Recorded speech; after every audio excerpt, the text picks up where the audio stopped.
Hi, everyone, on this Wednesday afternoon on September 15th at 3:01 p.m. It's nice to see everyone here for the Academic Senate meeting at Santa Barbara City College, and I'd like to call this meeting to order.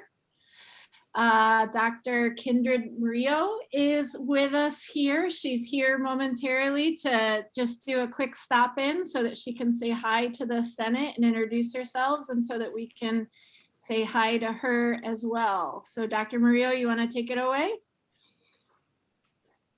Oh, well, thank you. Is it okay to ask for introductions, just so I know where everybody's from and what departments and what areas you represent? Is that I think that's a great idea. Yeah. okay? Maybe to make it go smoothly, I can ask folks to introduce themselves so that we go in an order, if that's okay. Go for it. Sure. Let's start with Vice President Ana Garcia. Hi, Ana Garcia. I am a part-time counselor in EOPS. And nice to see you again. And past President Ruth Morales. Hi, I'm Ruth Morales. I'm the senator representing social sciences. One of two senators for social science. Joy.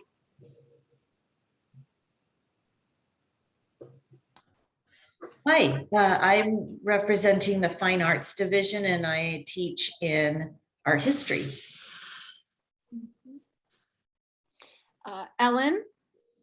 Hi, I'm one of the two senators representing the Educational Support Division, and I'm a librarian. Robbie. Hi, I'm Robbie Fisher. I'm one of the two senators representing the sciences, and I teach in the biology department. Tara. Hi, I'm Tara Carter. I'm the other social science rep, and I'm in the anthropology department. Ben. Hello, Ben Reyes. I represent the business division and I teach accounting. Jess. Hi, Jess Estrada, and I am the other senator for the Sciences Division, and I teach chemistry. Jenny. Hi, I'm Jenny Baxton. I teach in and represent the English department. Elizabeth. Hi, I'm Elizabeth. I represent math and I teach math. Dee Dee. Hi, I am representative for Health and Human Services, and I teach in the Early Childhood Education department. Thanks, Dee Dee. Trisha. So I represent the non-credit adjunct faculty, and I teach adult high school GED. Counselor Jen. Hi, Jennifer Hamilton. I'm the other ESD representative with Alan Carey, and I am an academic counselor. I suspect you know Corolla very well by now, but Corolla's with us as well. Hi there, everybody. Thank you for allowing me to listen in. And Robin. Tried to unmute myself and turned off my camera. Hi, I'm Robin. I represent the School of Modern Languages and ESL division, and I'm ESL faculty. Very good. Okay, I'm just making sure I'm not missing anyone. Kathy O'Connor. Hello, I'm Kathy O'Connor. I represent physical education, health, athletics, and dance. Awesome. Thanks, Kathy. And then, of course, we have some other important people that are part of our meetings, Dr. Murillo, but that aren't necessarily senators. And that includes our Faculty Association liaison, Margarita, and we'll give her a moment to introduce herself, but she represents the FA's voice on our Senate. Hello, señora Murillo, ¿cómo está? Mucho gusto. And then she turned off her camera, but Chris Garcia is also with us. Oh, there she is. She provides the much needed admin and support, and we couldn't do the important work without her. So, and then Kathy Scott is also here. Chris, do you want a moment to say hi? Sorry, I cut you off. Okay. All right. So that's everyone, I think, unless I'm rudely forgetting someone. I hope not. Okay. Yeah, go ahead. Okay, well, thank you for going through and introducing yourselves. I'm Kindred Murillo. I'm the superintendent president as an interim for your 1 year. I'm glad to be here.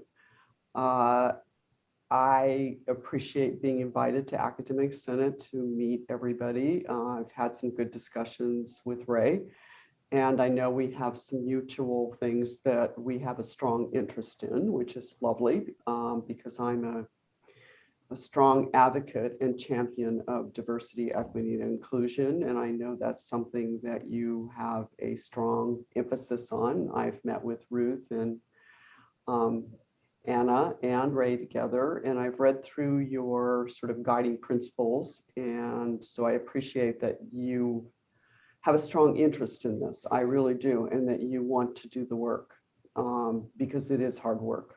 And I don't make any jokes about it at all. It takes courage, it takes effort, and it's painful.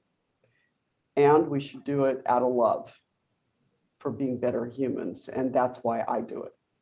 And that's something that I'm very committed to. I'm also very committed to making sure that things go well and that we put processes and procedures in place that allow for making sure that systemic racism does not continue. So that's something that I have spent 10 years doing and hope to continue that work here. Other than that, I think that's the mutual area where we have some work we both really want to do. And so that'll be fun to go through with you because I think it's so important to have a committed faculty to diversity, equity, inclusion, and walk the talk. Don't talk about it, but actually put things in place that enable our students to have an environment where they feel like they belong and where our employees can thrive. And every morning I used to get up as a superintendent president and I would write in my little calendar that the whole idea of the work I do is meaningful. It's dedicated to making sure that our employees thrive and our students succeed and achieve, and that everybody has a space at a community college where they belong. That's kind of how I live and breathe. And I make mistakes. So in racism work, you will always make mistakes. And you have to get up and go back to work. So I think that's the other piece when you're doing this work that's really critical for all of us to remember, because we're all going to misstep. We're all going to, you just can't do this work and not have issues. So again, appreciate being here, and I look forward to working with you. And most of you are aware you can call me pretty much anytime. My mobile is in my signature, and I try to get back to people as quickly as possible. But right now I have so many people trying to get at me that it's taken a while. So that's what I would say. I'm trying to get back to everybody. I've got students going for nominations right now like crazy because they've got the ASG nomination process going on. So it'll be a busy year, and look forward to being in some more meetings with you in the future. Thank you so much. It's nice for you to stop by. Please stay as long as you'd like. You're of course welcome, and we'd like to have you, and you can see a little bit of our Senate meeting, but we also know how busy you are. So if you got to scoot, no worries. So thanks again for stopping by. Okay, item 2.2, our academic Senate community values. The one I would like to highlight for our work today is number 2. Commit to learning from each other, listen to each other, and acknowledge that we all come from different backgrounds, skills, interests, abilities, and values. We realize that in these very differences that will increase our awareness and understanding. I especially want us all to be mindful of this when we have our discussion later about scheduling within departments. Please be mindful that we only have 2 part-time voices on the faculty senate, so full-timers definitely have the super majority here, and we all have different experiences in our own departments that we're coming to the table with, and that those experiences in our own departments might not be universal for the campus. So just please keep that in mind as we go through our work today. Zoom meeting guidelines, we're pretty used to them by now, but as senators or public commenters want to contribute to the meeting at the appropriate times, please raise your virtual hand in the Zoom control panel. Approval of the agenda. The agenda has been posted and distributed. We won't have any items out of order today, so unless I hear otherwise, we will move forward with the agenda as it has been shared out. Which brings us to item 3.1, our opportunity for public comment. So please remember that the public has the opportunity to provide public comment now or before any of our agenda items later on. And then the Santa Barbara City College community is welcome to request a public comment later as well before any of the discussions take place. I have not received any requests for public comment ahead of the meeting. Is there anyone here that would like to provide public comment at this time? If so, please raise your virtual hand in your Zoom control panel.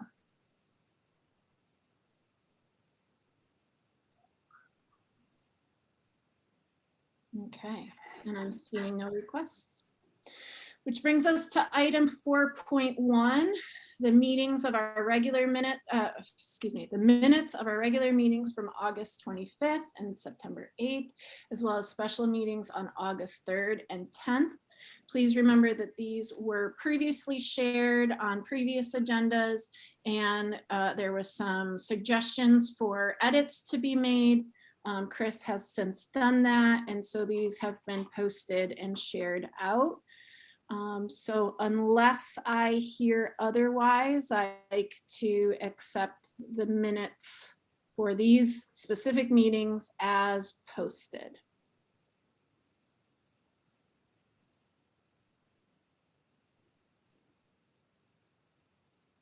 Awesome. All right, which brings us to our item 5.1, the president's report. I do have a lengthy oral report for you all today, so bear with me. These are important items. All right, number 1, October 1st, the date of our quote vaccine mandate is fast approaching. Those of you that teach those of you that teach, whether in person or online, if you could do your best to please share with students that that mandate date is coming. I suggest sharing it with them literally every class meeting that you have or every announcement you make. Same thing with our educational support and academic support faculty. Anytime you have an opportunity to interface with students, now between October 1st, you would be doing the campus a service to let everyone know that the vaccine mandate is coming into effect. More details will be shared out at the department chairs meeting on Friday. Some of those details are still being worked out, but hopefully we will have more information about follow up to the mandate after that. But in the meantime, we can all do our part to remind students that it's coming. The Center for Equity and Social Justice sent out an email today reminding us that it is the start of Hispanic and Latinx Heritage Month. So they have a number of activities So as we are a Hispanic serving institution, or as some say a Hispanic enrolling institution, you will notice that you have, of course, many Latinx Hispanic students in your class, and it would be great to share that information out so that students are aware of it, or even your colleagues that you work with.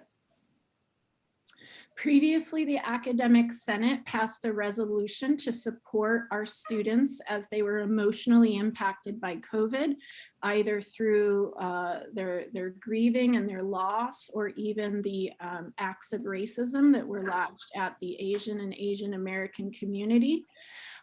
Since last year, Armando Ramos and Melinda Gandara have been working closely. Armando has some designs that have been worked up, but he has run into a little bit of issues because some of the students he was working with to create those designs didn't return to campus, and some are only back part-time. So we are working through that, but there is something still in the works. Let's see, what else? We got approval through the President's Cabinet to hire a part-time administrative assistant for the Senate, which I'm very excited about.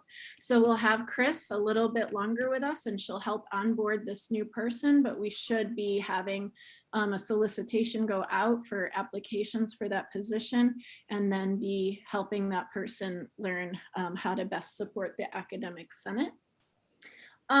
So I think it's come, no, I don't think it's come to my attention that there's a little bit of misunderstanding about why the Senate did away with our discussion items on our posted agenda. Sorry, homework avoidance in my house is causing distraction for me. So there was a little bit of confusion about why the Senate discontinued that the use of a designated discussion items section. So I would ask that senators each do their part to help share out the background information of that. It was shared with me the unfortunate misunderstanding that this might be a power grab by the Academic Senate, or this might be an opportunity for the Senate to push things through. I want to remind everyone that the Senate, and especially myself and other Senate leaders, whether that be Ruth and Anna, or Senate steering in general, or all of the Senate, are very committed to anti-racist meeting norms and practices. And of course, a racist norm and meeting practice would be rushing things. And so I am very committed to not rushing things. So we discussed this at our last meeting, but I think it bears repeating that when something is agendized as an action item, that it does not mean that we have to take action on it during that meeting. We will still be, very methodical and going through and soliciting feedback and putting it out to groups and bringing it back for discussions. Please remember that it wasn't the Senate's necessarily our choice to get rid of discussion items, but that we received various legal opinions that recommended us doing so, because it was very confusing for our Board of Trustees members who thought that if we had something listed as discussion, that we couldn't then act on it in a meeting. Please also remember that we always could, that it was in fact in our bylaws that we could. There's nothing in the Brown Act that says that we can't. And then also, some people have the misconception of Robert's Rules of Order that you must have 2 readings before something is moved to action, and that is just not the case. So please do your help to do your part and help me get that message out so that people understand how the Senate operates. The more transparency we have, the more inclusion we'll have, and the less it will see weird to people. And I do know that that was a long-standing norm of the Senate, and I'm sorry that was what happened, but it was a prudent decision to get rid of discussion items. And so if there's any more questions or comments or concerns around that, please let's have an opportunity for dialogue around it. All right, which brings me to points that I'd like to make from my written report. So my written report, I know, was quite lengthy this time around. The reason why I went into so much depth this time around is because I feel as though, once again, there was some miscommunication, and I absolutely wanted to shore that up. I think this week's theme, of course, is how do we communicate better? How do we share out information? How do we best support our faculty so that they are looped in? So I don't want to take too much time going over this, but I was a little concerned about some of the misunderstanding or misinformation that was coming my way through our liaison process. So our liaison to academic policies is Ellen Carey, and it is her role to be the go-between between Senate and academic policies. And so in her role, she brought some stuff to Senate steering and me, and I wanted to make sure that we were all on the same page. So here we go. All right, so the Academic Policies Committee, for which we call them AP, which is very confusing, is requesting the Senate Steering Committee to consider having AP update our administrative procedures on selection and recruitment. I think because Senate Steering doesn't want to provide a hard no on this one and give some background information, that's why I'm giving such a lengthy explanation in this report. Okay, so I'm using the most recent hire interim athletic director position as my example of sharing out and communicating with all of you the processes by which this academic senate appoints people to hiring committees. I'm using this because there have been, this is a recent, a recent hiring committee that was created. The other recent ones are still in the works, and so I can't speak about them because it's essentially in the works now. And then also because it is an interim position, I think that it provides an interesting case study as a Senate to consider. It was also a point of concern made at the academic policies for one of the reasons, the Academic Policies Committee, for one of the reasons why they wanted to go into this work. And then also I think it's an important case study for us to consider as the Senate, because the athletic director, while obviously interfaces quite heavily with PE, health, dance, and athletics, that is also a position that perhaps interfaces with other departments as well. All right, so first of all, I included some resource documents, the AP for recruitment and selection, for which the Academic Policies Committee wants to look at.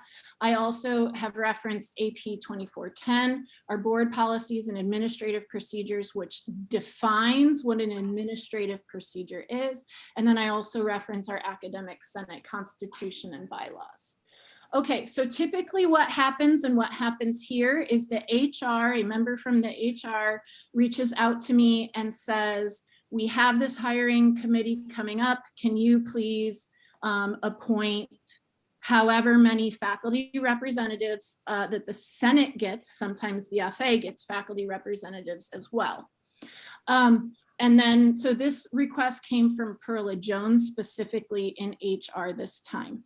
So right away, I did several different things. I emailed the Academic Senate, and I will either email the Academic Senate if I feel as though the Senate should all weigh in, if it's kind of a large, position like a dean, or in this case, it was an athletic director, and I will also check in with Senate steering as well.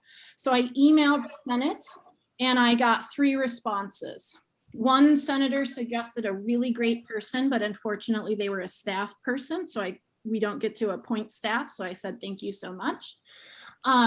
Kathy O'Connor, who is the department chair of PE, health, dance, and athletics, said that she would like to be on the committee. And then Vice President Ana Garcia replied, asking specifically about EOPS And then also, does this person have to be part-time or full-time? And I said that it didn't matter, but typically these hiring committees take a lot of time. And so that was the conversation. So right off the bat, because I had the department chair of PE, health, dance, and athletics, I let Perla know that Kathy O'Connor would be one of the Senate picks.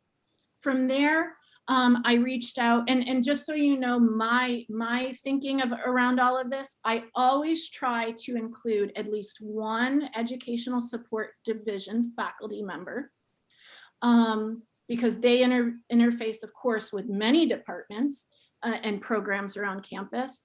And they have a unique view, right, that teaching faculty don't necessarily have.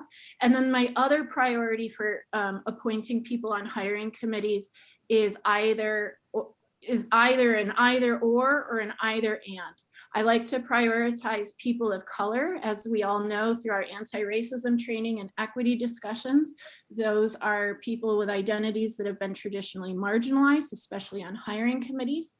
And then also those that are committed and that are have participated heavily in equity training, anti-racism training, or the like. So that's just kind of like how I think, like who's in the department, who's interfacing with this, who is a person of color that perhaps haven't been on hiring committees before, who hasn't had an opportunity to be in a leadership role like this, and then also who has gone through, you know, the appropriate training and is in line with the college's mission and vision. So one person I thought of was Joanne Graham. The reason why I thought of her is because she's literally the academic counselor for athletics. So in terms of needing somebody, I thought from educational support division, I thought of her. I reached out. And then I also thought of Peter Aguilar, who is a biomedical science professor. And I reached out to him for a number of reasons. Specifically, as a BMS professor, he teaches students in kinesiology, as he teaches the two classes that are two of the classes that are required for that program, anatomy and physiology. And also I thought of Peter because many of you probably know his history, but he was actually a part-time faculty member in PE, dance, health, and athletics before he got his full-time gig in the biological sciences. Joanne couldn't partake because she had a, what do you call it? I forget a conflict, and Peter agreed wholeheartedly, and I was very excited about that. So when Joanne said that she couldn't do it, I reached back out to her and said, okay, do you know of anyone that you can you think of anyone that overlaps with student athletes a lot? And she suggested two different people, one of them being Lacey in our health and wellness program, Lacey Peters, and I reached out to Lacey and she was delighted to be asked and agreed. So that's how I ended up with the 3 academic Senate faculty picks. Now, unfortunately, what happened in the meantime was that some communication got crossed and things went a little haywire, as they do when we're all, you know, socially distanced and all working via email and all working remote. Not to mention Kathy Scott, I believe, had literally been on our campus maybe not even a week yet. So it's my opinion that Kathy perhaps got some bad information or bad recommendations. And so I received an email from Perla that appointments to the committee had been made and that the department chair recommended them to Dr. Scott, and it was Kathy O'Connor, Ellen O'Connor, and Jeffrey Walker. So in interest of full disclosure, I included all of the emails back and forth between Kathy Scott and myself, as well as Kathy O'Connor, so that everybody knows who was set by what, when, where, and why. I'd like to highlight that I am not sharing this to say that Kathy Scott did anything wrong. I'm sharing it to say, somebody you know, said that faculty appointments on committees go a certain way. And I just wanted to make sure that I, as faculty Senate president, set that record straight, and that absolutely anybody brand new to a college, how would you know how those appointments get made? So of course, all is forgiven. This is just here because I believe in transparency. Okay, so we had a few back and forths. We talked about it. Kathy and I totally smoothed it over. She understood the Senate's role in this when all is said and done, and we moved forward. But here's where my concern comes in. Fast forward to the Academic Policies Committee and what is being requested. So one opportunity maybe here is for more clarity and transparency around our hiring appointments on committees. However, it is a procedural necessity that the actual people appointed to the committees are anonymous.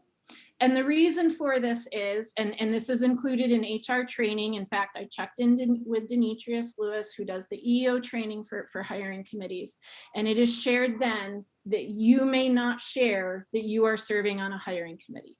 And this is to avoid several different things, right? One of the biggest things is that so that people do not know that you are on that hiring committee and don't, let's say, like try and entice you or sway you or lobby you or something like that, right? Having it be anonymous just keeps the process that much cleaner in that you can do the hard work by being on a hiring committee and it not being public knowledge.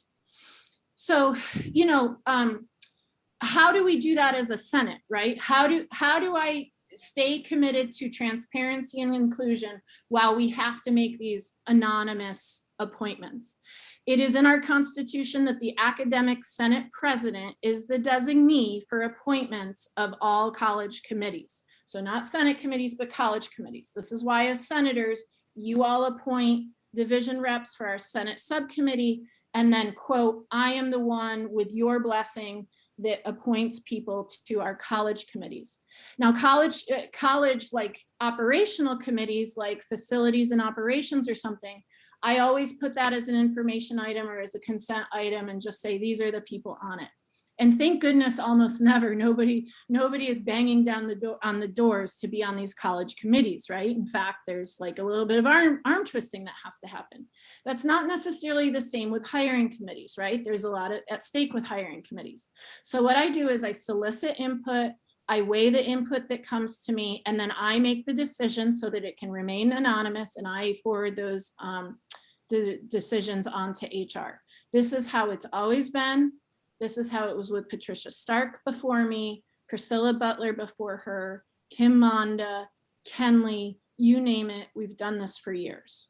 So I don't know how a Brown Act committee who has to meet in public can have a conversation in a timely manner of who's going to sit on a hiring committee because we have to keep it anonymous. And but we want to make sure that faculty, quote, faculty senate gets a pick. So this is how it goes. Now, what's concerning to me a little bit is that Academic Policies is using this as one of the examples of how RAP should be updated. So a couple of things around that. I'm a little bit worried that we are asking for an update of the AP around the Senate appointments, specifically because there are other constituent groups that also get appointments. So it seems to me as though that there's a heavy scrutiny on how the Senate is doing things, why, where, and when, whereas the other constituency groups aren't coming under question in that way. Also, there seems to be pervasive misunderstanding of the AP in our Academic Policies Committee and the AP that is our procedures. So just let me say here, clear and now, the committee is academic policies. And so sometimes academic policies are in our administrative procedures, right? So, you know, pass, no pass is an academic policy that is also codified in an administrative procedure. But not all administrative procedures are academic policies, right? In fact, the large majority of them are not. So oftentimes when an administrative procedure comes to the Senate, it does not go to our subcommittee of AP. It either stays at the Senate or gets farmed out to another committee, or it doesn't get considered at all because it's not in 10+1. right? So one recommendation I have out of this conversation is for us to either change the name of our Senate subcommittee so that this misunderstanding of, well, we're AP, so we work on APs goes away. Maybe the simplest cultural change for all of us is to reference the committee as Academic Policies Committee or APC instead of AP. And then also to look at the charge again. So the charge is listed in our bylaws. Here is the complete charge of that subcommittee of the Academic Senate. It recommends policies to protect academic freedom and scholastic standards and policies for evaluation of faculty. Okay, I'm not sure where faculty hiring and appointment to committees comes in there. Reviews applications and makes recommendations for salary class transfer, same. Recommendations on faculty requests to waive committee service. Recommendations on appeals regarding teaching load policy issues. Reviews and makes recommendations to the Academic Senate for which when integrity of a faculty member is questioned. Reviews policy and procedures for assignments of faculty to FSAs. That's an acronym for faculty service areas. There we go, I almost forgot it. And then reviews, requests, and assigns faculty to FSAs. So one recommendation coming out of this conversation again is to refer to the committee as a different name or change the committee name entirely. Okay, so I already talked about this idea of, updating the AP to consult department chair, or updating the AP for a number of reasons. One of them was perhaps the criticism or critique of my process that the department chair was not consulted. In fact, not only was the department chair consulted, the entire Senate was consulted, for which the department chair sits upon, and that department chair nominated themselves to be on the committee. So I'm not sure why the need for updating that administrative procedure is there. I'm not necessarily saying that I'm endorsing that practice to be changed. And also I'm a little bit hesitant to have our Senate subcommittee work on this, as we have an anti-racism ad hoc committee that is doing a number of changes of our hiring policies and procedures, and our committee and selection, or excuse me, recruitment and selection is part of that, and they have some recommendations there as well. And so I'm really worried that these two competing interests may interfere, and that work will be interrupted. So unless there's an overt need to change this AP, and I can't imagine that there is one, I'm asking the Senate and Senate steering to consider not going this way right now. The other claim was that this work is necessary because it's confusing to administrators. And so I'm a little bit taken aback by that. Of course, Dr. Kathy Scott was brand new. She came from another California community college. There's 115 California community colleges, and so there's 115 ways of doing our work, right? So the fact that she was brand new, our policies and procedures are not confusing. It's just that, hey, when we have a brand new person, let's give them a little bit of time to get accustomed to the way we do things, right? Also, again, I'm a little bit worried that if the Academic Senate loses their ability to appoint members in a way that they or we or I see fit, that we are now kind of losing our footing on these administrative hiring committees, whereas we are not looking at CSEA or ALA or the way FA does things, and so on. So the last one is that if Senate does feel strongly that we should update our recruitment and selection processes, that we do so, that we make sure that we delegate it to the correct committee. Reviewing the charge of the Academic Policies Committee, I do not feel as though that is the correct committee to do that. Perhaps giving it to our ad hoc anti-racism committee, if they are willing to reconvene, would be a great place for that to consider it, and with that anti-racist lens, or perhaps the Senate as a whole can pick it up. But I am just the driver in this driver's seat that is the Academic Senate. So if you would all like it to go to the Academic Policies Committee, so be it. Lastly, the final recommendation, and I said this previously, I think that we all need to do better to communicate. I think that senators need to do a better job of communicating out to their constituents when we have a norm change at the Senate, when we have a policy change. I think that we can also do a better job of communicating from the Senate out to our subcommittees and then back. That's a criticism for me. In this time when we are all socially distanced and separated, I think it is so easy to make certain assumptions and not be able to get at what really the crux of the matter is. And so this is how I feel about some of this. And I thought that it was super duper important to share it out at the Senate and take all of this time talking about this so that there is an understanding of how, why, where, and when certain people are asked to be on hiring committees and certain people are not. And also in this particularly difficult situation where I literally had to tell our new EVP that the people that were recommended to her by somebody that was not representing the academic senate could not be on the committee, so that there is a understanding around this, and that it's not a he said, she said, what happened type of situation, which is so easy to do when all you're doing is slinging emails back and forth. Woo! So I'm done with that. If there's any clarifying questions for me at this time, I will welcome them. And if not, I would love to move on to our liaison report. So clarifying questions and then liaison reports.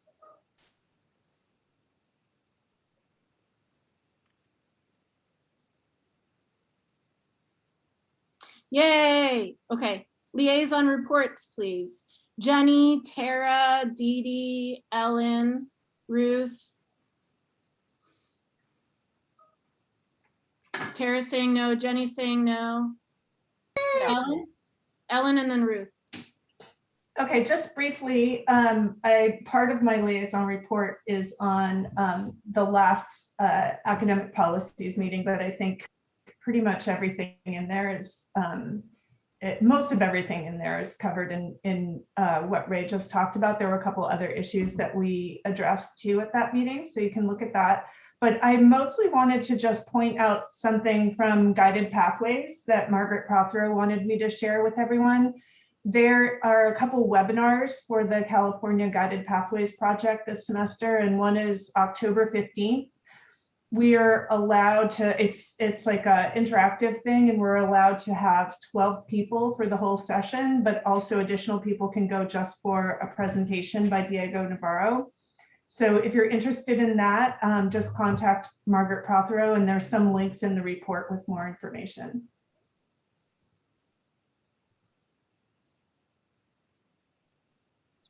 Thank you. Ruth? Okay, so we'll be including now in the liaison reports and legislative liaison updates, since I'm the legislative liaison for SBCC. And this time I'm including some regulations, some revisions to some revisions that the Board of Governors for the California Community College System is considering, and they're having a first reading on September 20th. I'll just point them out now. I don't think I'll point them out every time, but in this particular case, there are two of them. One of them is addressing excused withdrawals and pass, no pass grading. And so, for example, in that one, they're trying to extend the allowable time period for students to select pass, no pass grading to the last day of instruction. And then also redefining, in addition to other revisions, redefining what constitutes an extraordinary condition for the excused withdrawal. And then the second one that I listed there is one titled Unlawful Discrimination, in which they're proposing amendments, or they're looking at amendments that will adjust the time period required for the investigation of an employee subject to involuntary paid administrative leave, and also trying to strengthen the definition of a neutral investigator. So in these, I'll always include the notice, and then I'll also include the actual text itself, and it'll tell you when the Board of Governors will be considering this, and it also includes a timeline or a deadline for the last possible day that we could provide, a faculty member can provide feedback. So if you would please provide this information to your division so that they know how and when to provide input to the Board of Governors. Thank you, Ruth. Margarita, an update from the FA for us. Yes, I have a tiny one. The division senators were sent an email from the FA president to reappoint their current representative or appoint a new representative on the FA Consultation Council. And the council will meet on every fourth Friday of the month, and the council members will receive a 1/4 TLU compensation. The FA board meeting this Friday will start earlier than normal at 8:30 now, because we need to end before the department chair meeting at 10 a.m. The Zoom link in the agenda will be posted the same, reachable for everyone at the fasbcc.edu. The FA board meet with members of the president cabinet as well as COVID coordinators on Monday to discuss FA concerns with respect to the following issues: the current lack of required testing of students outside of athletics and nursing, problems with the FA that the FA has observed with contact tracing. We were concerned that only the infected students are asked if they had close contact to anyone. If the student answer is no, then there will be no one else asked about it, and not even the instructor. Problems with the delay in communication of positive cases to the affected faculty, specifically the classroom teachers, while our MOU states immediate notice to instructors were frequently contacted only several days. They were contacted only several days later. Problems with increased workload to instructional faculty due to larger than normal numbers of students missing class for longer than usual periods of time due to suspected or confirmed COVID infections, quarantine or self-quarantining. We asked for clear outlines of expectations to faculty in these cases. For example, makeup exams, offering assignments online, making videos available, so that if needed, the FA and the district can enter into negotiations about this. Concerns about the goal of the 60-65 face-to-face classes and the 80% class caps. The goal was also a topic of our 1-hour discussion between some members of the President Council, the President Cabinet, and representatives of Senate and FA last Friday. The administration has confirmed that the FA that they are working on the communication and contact tracing pieces specifically. There will be now preemptive emails sent out whenever there is a positive case reported. And I think we've seen already one with information about what to do right after. Thank you. That's it. Thank you, Margaret. And I had the opportunity to stop by the FA webpage the other day, and it looks really good. So those of you that haven't seen it yet, please make sure that you check it out. It really is a really nice update. Margarita did a nice job on it. All right, which brings us to item 5.3, our EVP report. Dr. Kathy Scott, do you have anything that you'd like to share out at the Senate at this time? I do, and thank you very much, Ray. I have a few topics that I'd just like to go over, and I'll be as brief as possible. We had an extended President's Cabinet yesterday with our new interim superintendent president, Dr. Murillo, and we talked only about COVID issues because we have a number of things that we still need to resolve. But I did want to give you a brief update on some of those things. With the students, we were able to compile a list of the students who are in either face-to-face or hybrid classes who have not yet uploaded a vaccine record or do not have an approved exemption. Yesterday, it was about 2,700 students. Today, it's about 2,500. I think it went down, and people are concerned at this point, our students, because they got an email that Paloma wrote, and we all contributed, people in the President's Cabinet contributed to yesterday, telling them that they really do need to take this seriously. And at this point, they are identified as someone who has not put their record in. So we're starting to get a lot of student emails, lots of different questions. And Paloma is doing a great job working with them, but they have all kinds of questions such as, I got an exemption, why am I still on the list? I don't know how to upload my card. I got my first shot on this date and I won't get my second shot until this date. What can I do?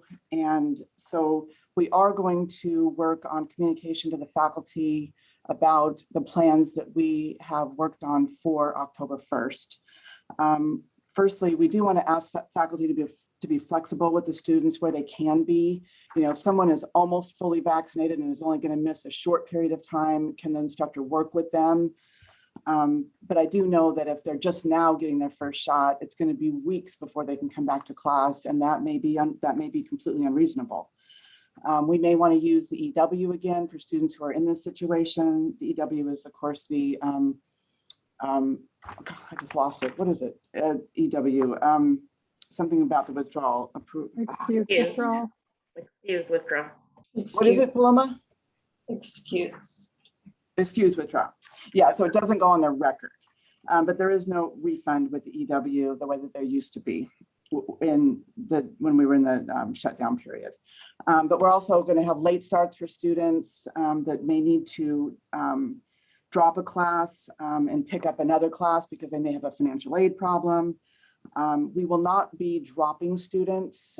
They just will not be able to get through the check-in table if they are after October 1st, if they haven't uploaded their card or have an approved exemption. And what's really, really critical, and will be one of the things that we tell the faculty, is that it's really important that faculty in these classes check their wristband, because if students may try to get around the check-in stations and go straight to class and say, I didn't have enough time, when in actual fact, they may not be vaccinated and may not have an exemption. So anyways, I just want to tell you about that. I'm planning to meet with Rayanne and Cornelia later this week to help draft some of that, so whether we're answering all the questions that faculty may have. And we're also looking at all the different groups who may be on campus who may not have a vaccine card uploaded or may not have an approved exemption. The faculty in this situation, it was over 100 yesterday. It's down to a number in the 80s. Right now, these are faculty who are teaching face-to-face or hybrid. And I suspect the vast majority probably haven't uploaded their card yet. But the board's resolution did make clear that people have to be vaccinated or have an approved exemption to be able to teach on campus. And we will be discussing with the FA the circumstances with faculty who may be in the situation where they aren't vaccinated. And I will leave that for an FA discussion. But those were two things I wanted to talk to you about. And finally, I did put out an email just a few minutes ago to the department chairs revising some of the direction we had provided for spring 22. What I tried to express in the email to the department chairs was that we really are trying to schedule for the needs of students. We know that they need both online and face-to-face classes. Some students have different needs and different preferences. We will, of course, have the vaccine mandate fully in place at the beginning of spring. And we are working out some of the contact tracing issues that Margarita mentioned, and she's right, we had some gaps and we're looking to fill those. And I think we also had the COVID coordinators in the PC meeting this week, and we had an extensive discussion about that.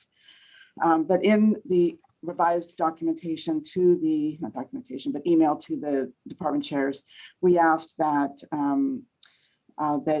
that students have options for both online and face-to-face for most courses, particularly those that meet IGETC or CSUGE general education requirements. We're asking that if there are only a few sections of certain courses or even just one, that it be rotated so that students do have the option to take it on campus or online, whatever their preference is.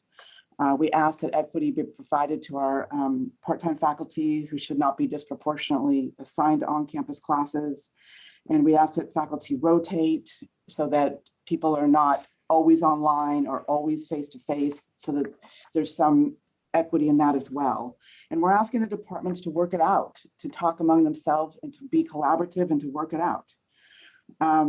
We're asking that the department chairs look at pedagogical needs. You know, we know that some of the science labs, the hands-on classes, physical education, studio arts, et cetera, have hands-on classes where it's most appropriate pedagogically.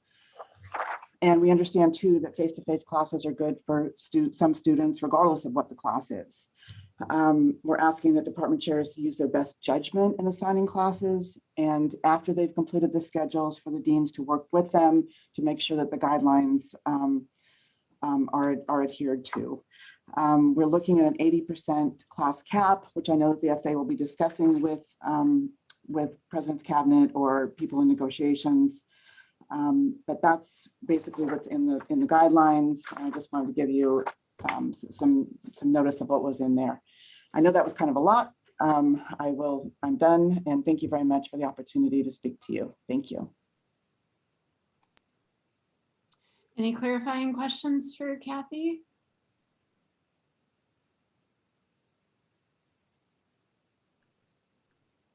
Okay, it doesn't seem like there's any. I'm other- sorry, I Oh, do. I'm sorry. Go ahead, Counselor Jen.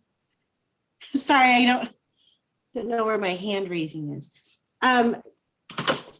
One of the comments you mentioned was that the EW excused withdrawal is not on their record, and it is on their record. So unless there were some other way that we would go about that for students, it does could affect financial aid as well. So, so anyways, just kind of wanted to put that out there for the EW piece. Okay, I'll need to look into that. But I agree, if they drop a class and they take an EW, they could have a financial aid problem, or just by dropping a class in general, they could have a financial aid problem. I agree, which is why we want to make sure that those late starts are in place if somebody needs to pick up another class. I thought the EW was not on their record, so maybe I'm misinformed, and I'll certainly look into that. Yeah, excuse withdrawal. I thought the whole point was that it was not on their record. Paloma, can you provide? I can confirm, yeah, the excuse withdraw is on the student's record for the spring 2020 semester. It was the one semester where students were eligible for a refund and it would not impact their financial aid. After spring 2020, it goes back to sort of the regular rules of EW where it does impact their financial aid. It is on their record. One of the benefits of it though is it doesn't impact repeatability. So it's sort of, as much as it can be scratched from a student's record without being totally scratched from a student's record, it is.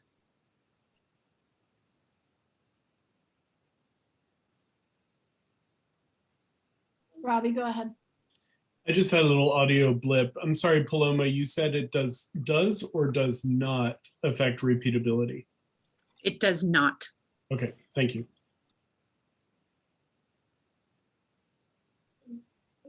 Any other questions? Ooh, that's breakable. Whoa. Kiara's got it for me. Any other questions? Clarify, Robbie, it does not impact repeatability. It does affect repeatability because students can, it doesn't count as one of the attempts towards repeatability. It's better than a W. Wait, now I'm confused. It does count as one of the attempts. It does not. Does not. Does not. So students can repeat a class, can attempt a class 3 times. Yeah, can attempt a class 3 times. It does not count as one of those attempts. You know, the EW was put in before the pandemic as a way to help students who had really extenuating circumstances. And then it got used in all different ways once the pandemic hit. And yeah, so I wasn't aware of that most recent change that it's on the record.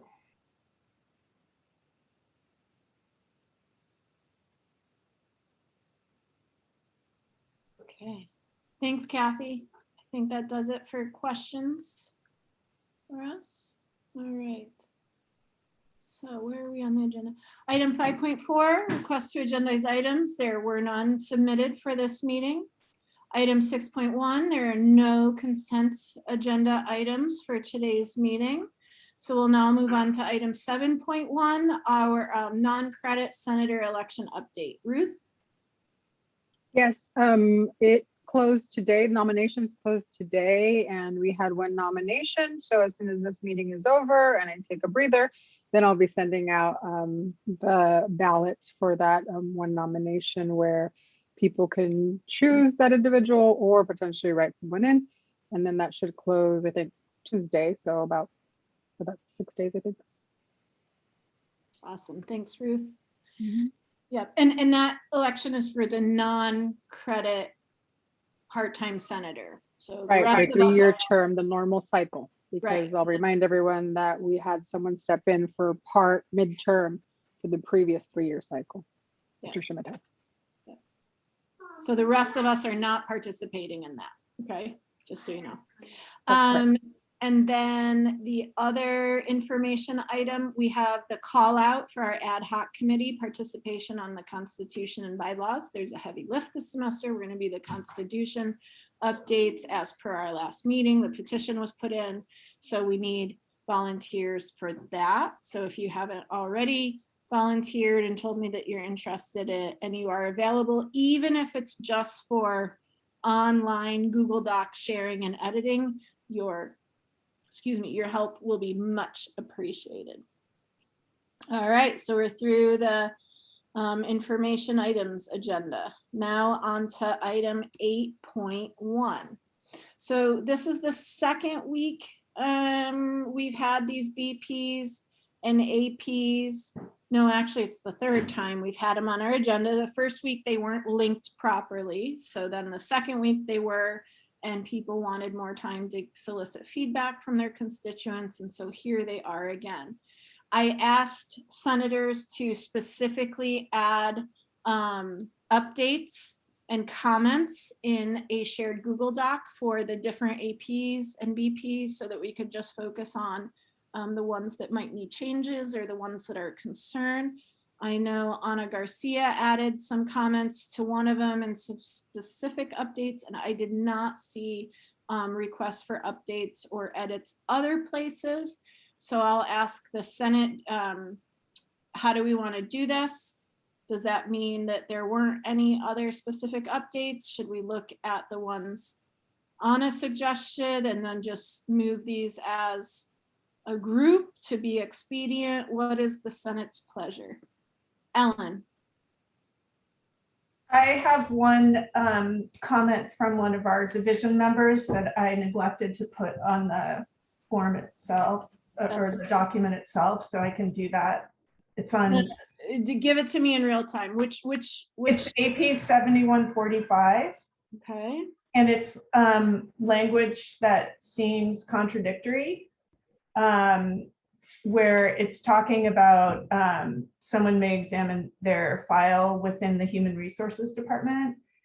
And it says the review shall take place during normal business hours and the employee shall be released from duty for this purpose without salary reduction.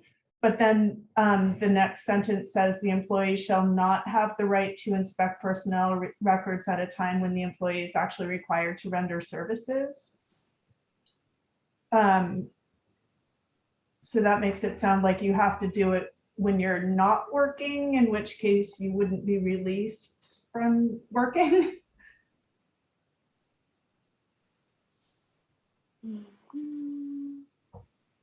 Yeah, I had the same concern. You know, it seemed a little catch-22 kind of a little bit. You know, you can only comment during business hours, but not while you're working. It's sort of kind of boiled down. So it seemed like there was a way to say that you could get, I mean, I think the spirit was you can't do it when there's like essential duties, like at a time that has not been arranged ahead of time by your supervisor, maybe.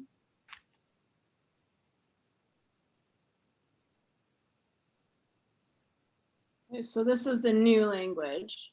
I think the issue is whether there's supposed to be implying a distinction between duty versus services. Because if those are supposed to be the same thing, then it doesn't make sense.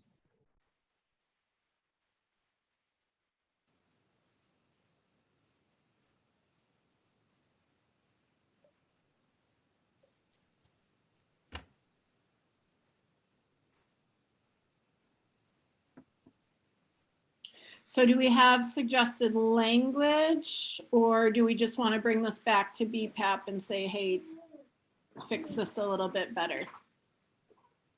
What do we want to do? I mean, I could suggest language, but I don't know what the intention behind it was because it was contradictory. So I think it might make more sense to bring it back as a contradiction that needs to be resolved. Okay.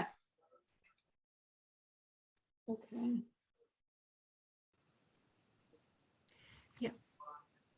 Okay. Any other comments about this other than bringing this contradiction to BPAP for consideration? Yes. Okay, go ahead. So yeah, and I don't know, for some reason, every time I click on it, I wasn't able to make a comment or even highlight or underline things. So I did everything on a separate doc. So let me see.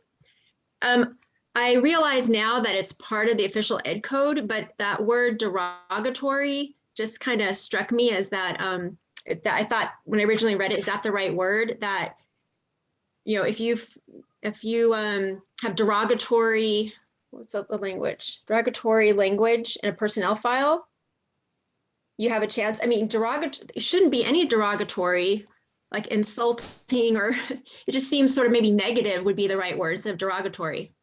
But typically, if something is taken from ed code, it's recommended by the league to keep, the California Community College, the League of California Community Colleges, that we keep it.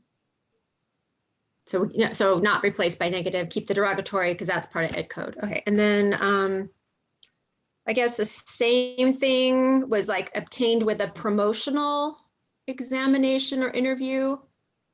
I can't remember where that was. Let's see.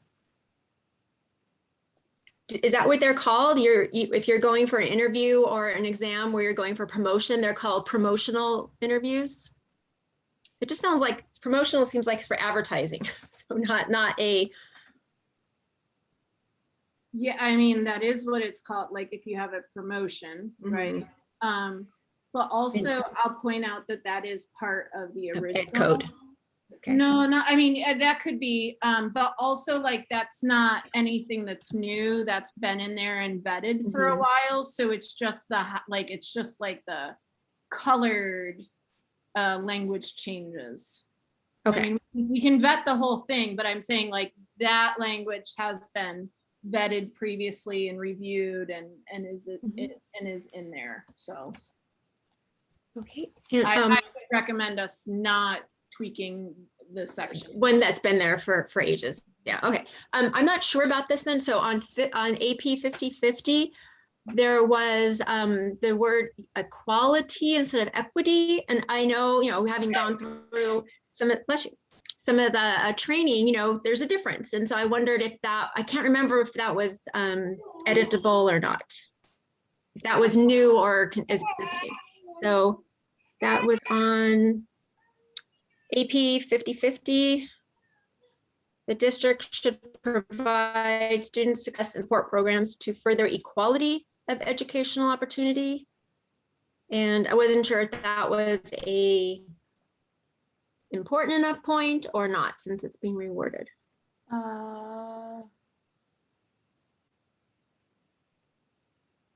So this is part of the legal update. So it's equality, not equity in that particular case on purpose. Yes, I believe so. Yeah. Yeah, it's coming from the legal update. Okay.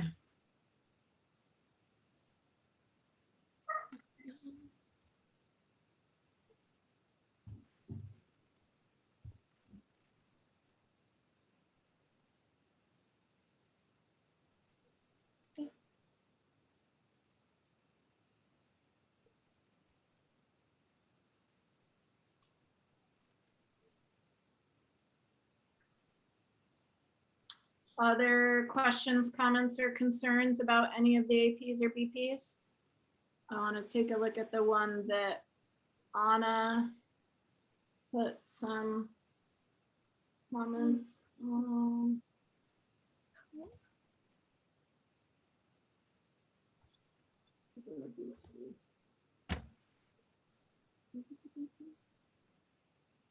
Oh, sorry, Ben, go ahead. Oh, it's the same one, 7145, but just still a clarifying one for one person in my department. In BP 7110, 7110, yep. delegation of authority, human resources. This is the board delegates authority to the superintendent president to authorize employment. And then the wording is fix job responsibilities. We just wanted clarification on what the word fix implies on that. Can you point me to it? Sure. There's two 7110s. Hold on. Yeah, I had this, let's see. I had the same thing. Let me find mine. There's two 7110s. It's the second one listed. It's the BP one Yeah, the that has the fix. And then the AP one just says develop job responsibilities. And I was wondering what the difference is between developing a job responsibility and fixing a job responsibility. I think it's 7110 instead of 7100. 7110.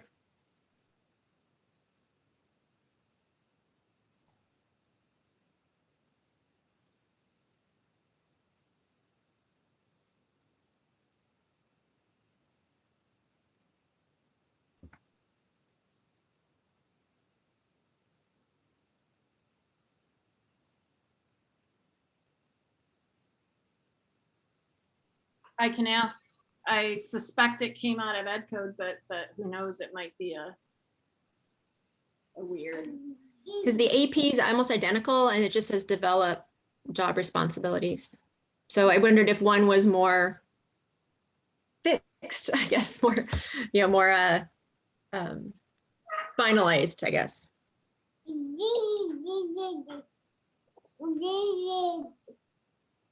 Okay. I'll ask and we'll get those updates made.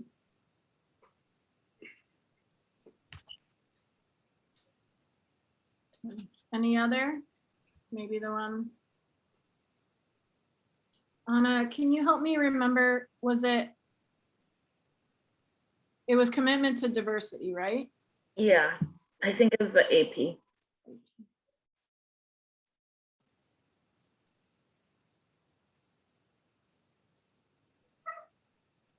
As somebody with dyslexia, these are a nightmare to work through.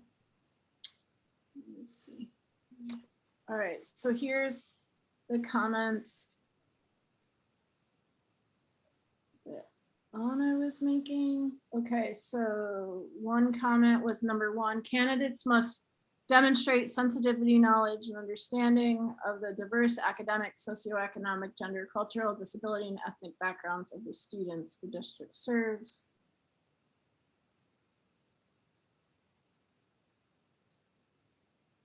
Oh no, up here, sorry. So her comment is the district will maintain an EEO committee and plan and a student equity plan that addresses issues related to students' access. Anna's comment is, I would like to add something about professional development, keeping up with current trends. Maintain is a very low par. This stuff is constantly changing and it is important to develop the committee constantly. So do others feel similarly? Okay.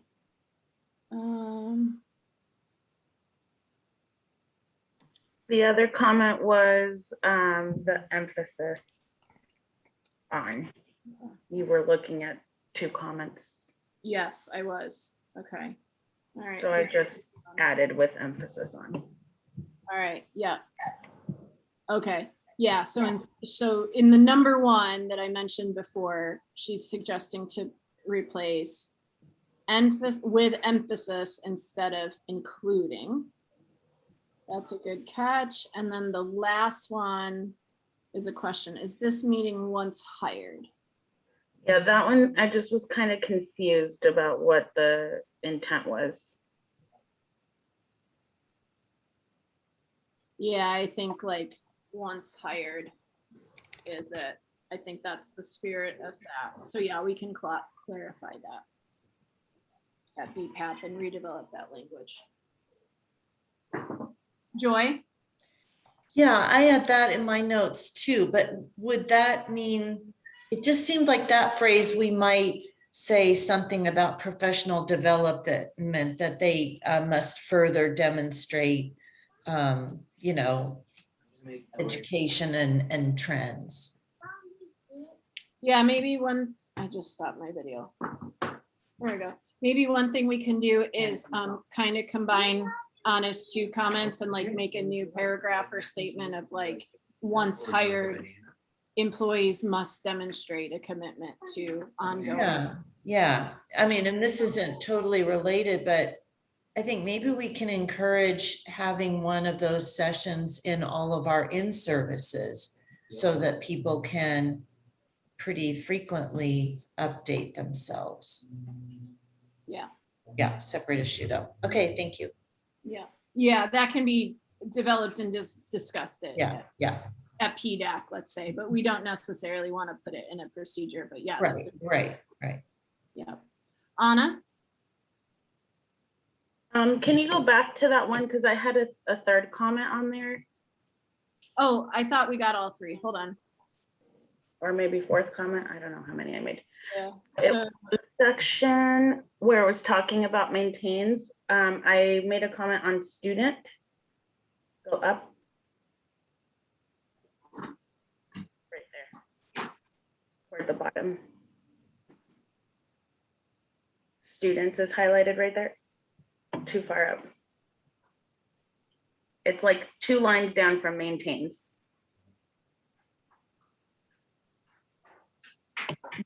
I just felt like this should be 2 separate sentences. Okay.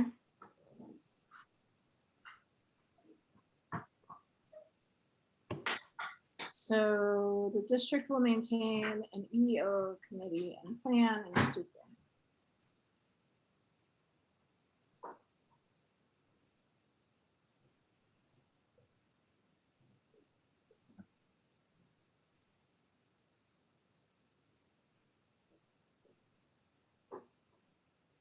So you think this should be 2 separate sentences? Oh, I see. Oh, I see what you're saying. So maintain. Like one's focused on employment and one's focused on students' access to academics. Yeah. So that's what I meant before is I think this comment here should go at the bottom and we should add a paragraph of like, once employed, professional development should be added, and we have this EO committee and plan, right? And then up here, the district maintains a student equity plan that addresses specific issues related to students' access. Yeah. Does that? Get rid of the employment opportunity committee in this section. Mm-hmm. I think what this is trying to say is not emphasize the student's access, because the previous statement is saying that we comply with these laws and regulations. So I think what this is trying to say is we do that by having an EO committee that makes sure that we're following the law. And we have a student equity plan, which is part of state regulations for students, right? I think that that's more of this, like why that sentence is there and why they're combining those two things, but we can certainly separate them out and emphasize the different parts elsewhere too. Just my suggestion. If people disagree, then it's just my brain reading it weird. I think it makes sense because the first sentence seems to be about employment issues. And so I guess I don't understand why the students' access to opportunities and environment is in that bullet. Yeah. So we've talked about a couple of the issues. We've kind of glossed over the other APs and BPs. I have my notes that we'll bring back to BPAP with these. What is the Senate's pleasure? Would you like to make a motion to approve these APs and BPs with the noted changes for your faculty reps on BPAP to bring back to BPAP? Would you like to go through the documents and wordsmith it and approve very specific phrases and words for your faculty reps to bring back to BPAP? What is the Senate's pleasure at this point? Might I suggest a general motion to approve what we've discussed, and then the Senate trusts the BPAP representatives to carry the changes forward to BPAP?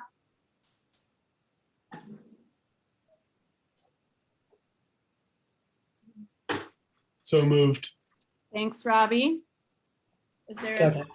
Second. and a second by Benjamin Reyes? So as I understand the motion on the table is that we have reviewed a number of APs and BPs and discussed areas of those that we would like to see either clarified or edited in some way for clarity or updated with our Senate concerns when they return to BPAP, and other BPs and APs that we did not discuss because they were reviewed and are ready to go back with no comments from the Senate. Is that the general motion on the table? As Robbie made it, got a thumbs up, and Ben seconded. Okay, so is there any further discussion? Joy?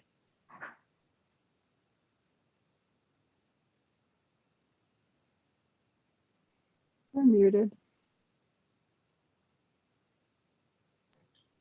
You're muted, Joy. David, Joy. Sorry, I'm sorry. So I was reading over BP 7210. It's about, you know, the 50% of load, and then you have to be on campus 2 days per week and all.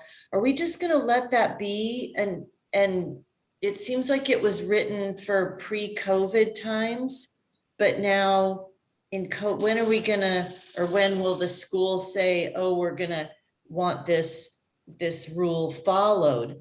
Just because I see some people in my department, you know, it doesn't seem like they might ever come back, you know. I'm a little confused, Joy. So the way BPAP works is we go through like different BPs and APs like by chapter and update them regularly. So what I presented in this item was like an annual review and a checkup. BP. Okay, so you're saying that don't worry too much about BP 7210 items 5 and 6 because No, they'll that's- work themselves out. No, that's not what I was saying. Okay. So what I'm saying is BP 7210 was not included in this at all. So right now the motion on the table is to approve the ones that were included in this request to review and recommend changes back. So AP 7210 is on our agenda in a couple items down. Oh, okay. Right, so we're not to that agenda item yet, and we can request changes and update our APs and BPs at any time. And so that agenda item we'll get to in a couple of minutes. I too have concerns, which is why it's been agendized. But right now the motion is what do we do with these that BPAP asks us to look at specifically through the normal annual audit of APs and BPs. Does Okay, that make sense? sorry, I jumped the gun. This Oh, is it's all okay. a little foggy to me, but okay, go No, ahead. Yeah. We're just on item 8.1, which just had the BPs and APs that were listed. Okay, sorry about that. That's okay. Any other discussion points to be made about item 8.1? Ellen? I just have another process question. If we pass this motion and send it back just with the general comments rather than with specific language to suggest it be changed, and the BPAP committee chooses to craft their own language, will that then come back to Senate for review again? It depends. So if BPAP considers it a substantive change, yes, it will go back out to groups again for review. Typically, things that aren't considered a substantive change are just handled right at BPAP and said, you know, we don't need to take everybody's time. But this is why the updating BP and AP process takes so long, because oftentimes when you look at them, you realize that something means something different to someone. I suspect a few of the changes, especially that Anna was highlighting in that new AP, will go to BPAP and come back out again, which is totally appropriate and okay. Well, first of all, it's part of our process, so it's totally appropriate and okay. But also that's a new AP. So of course we have to like work the kinks out. And of course we have to talk about it several times over, right?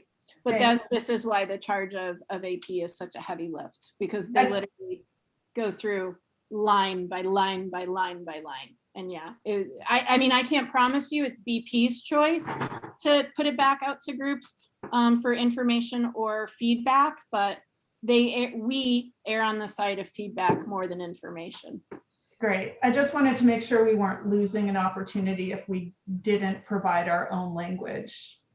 So Anna and I and Daniel Spitz are your BPAP reps. So being that Anna was one of the ones that has some specifics around the diversity one, she will literally have the opportunity real time in the meeting. So if you want to afford her that opportunity, I think she'll do a good job with it, and then it can come back to the Senate for approval. Yeah. Other questions, comments, or concerns before we have a vote? Or can we vote on our motion?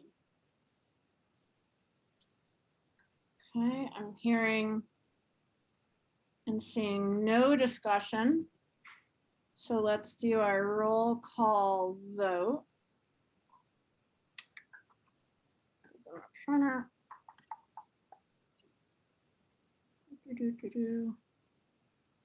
Agenda members. Okay. Ben, oh, sorry. Yes, no, or you may abstain, which is a non-vote. Ben. Yes. Counselor Jen? Yes. Ellen? Yes. Jenny? Yes. Joy? Yes. Dee Dee? Yes. Elizabeth? Yes. Kathy? Yes. Robin? Yes. Jess? Yes. Robbie? Yes. Ruth? Yes. Tara? Yes. Russell?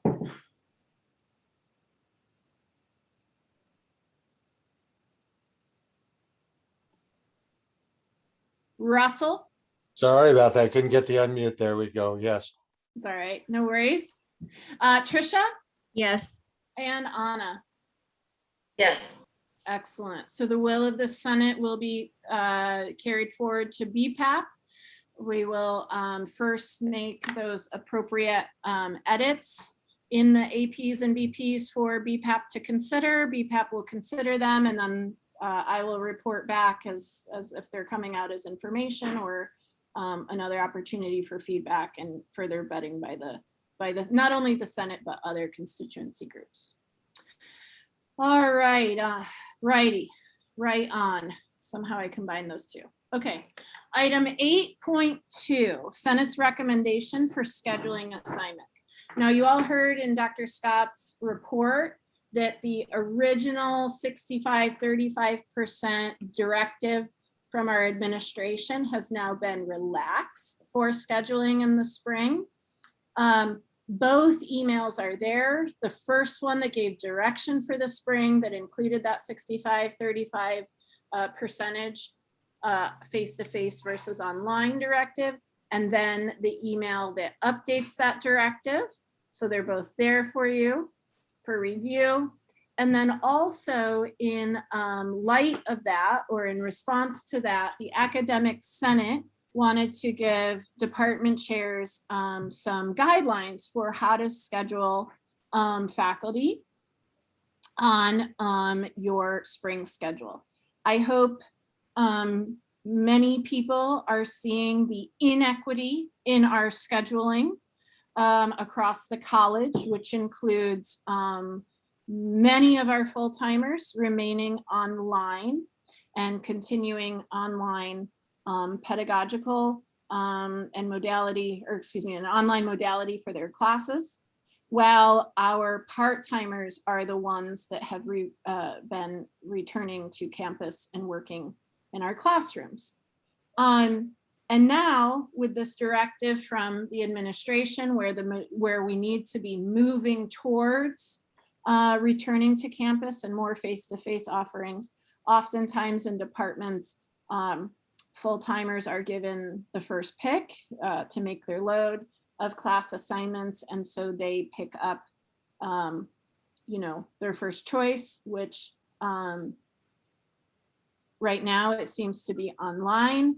And then what happens to our part-timers? Are they being forced into that are they being forced into that 65% of our face-to-face offerings? And when I say classes or offerings, of course, I'm using specific language to instructional faculty, but substitute student services, academics support, things like that in any of those phrases.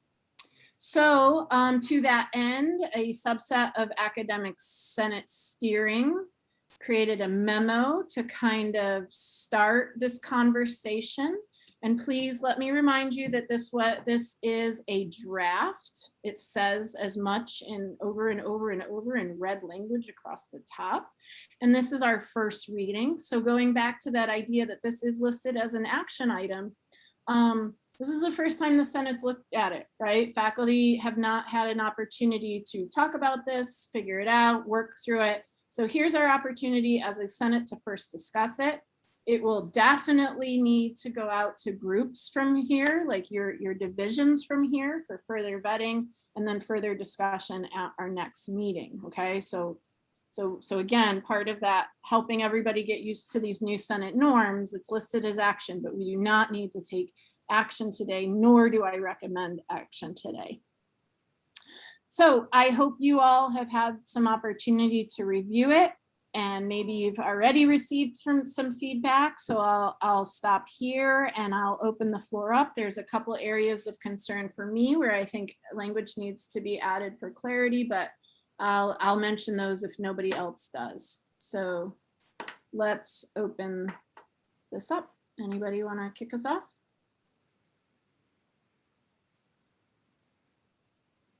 Ellen. I just wanted to note another potential equity issue. And I'm not sure this is going to be an issue because the scheduling of student services and academic support services hours for spring doesn't have to happen as far in advance as the scheduling of courses. But I just want to, I'm trying to figure out how to say this. I just want to say that there may be pressure on our ESD departments to provide more than 60 to 65% face-to-face services in terms of open hours and things like that. And so that's something that I just want to highlight as a potential issue facing faculty in our division moving forward. I'm not saying that has happened yet, but I think I will say that there's been pressure to provide as many open hours as possible. And I'm concerned about the potential for a situation where we would basically be 100% face-to-face in our area.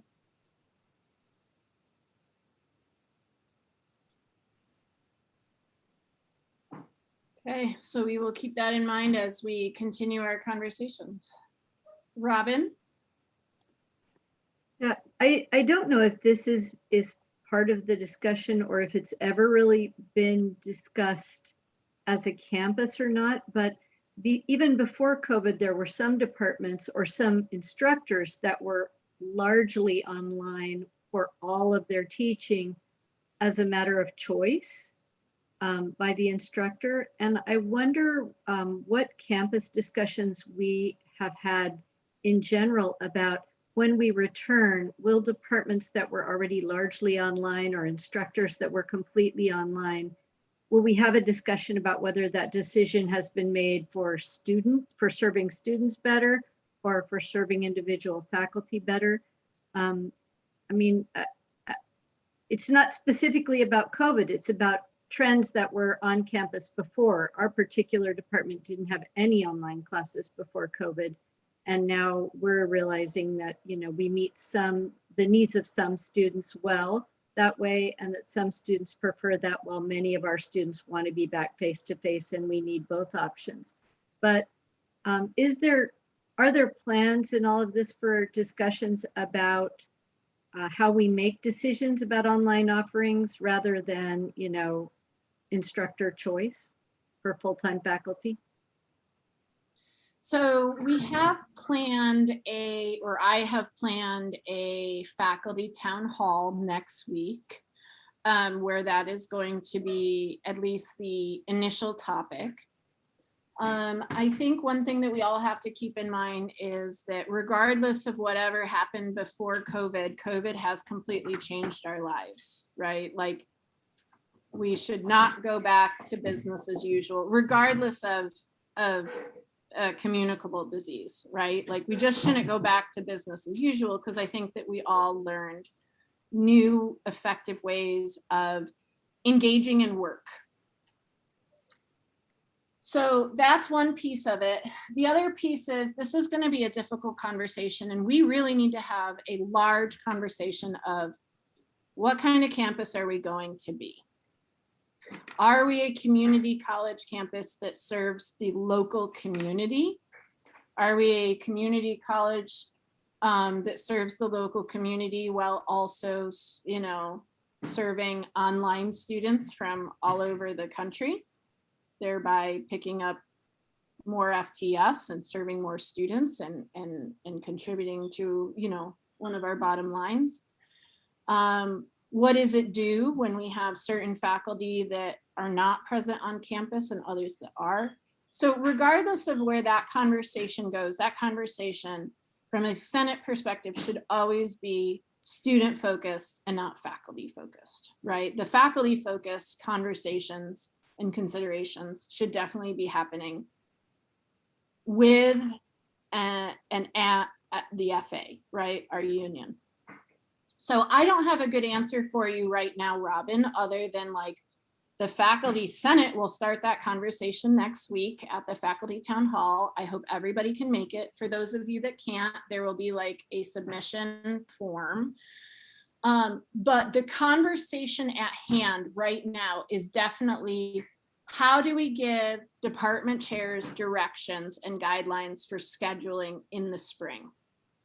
And we don't have a crystal ball, but we know COVID is likely to still be with us. We know that it's likely to still be happening.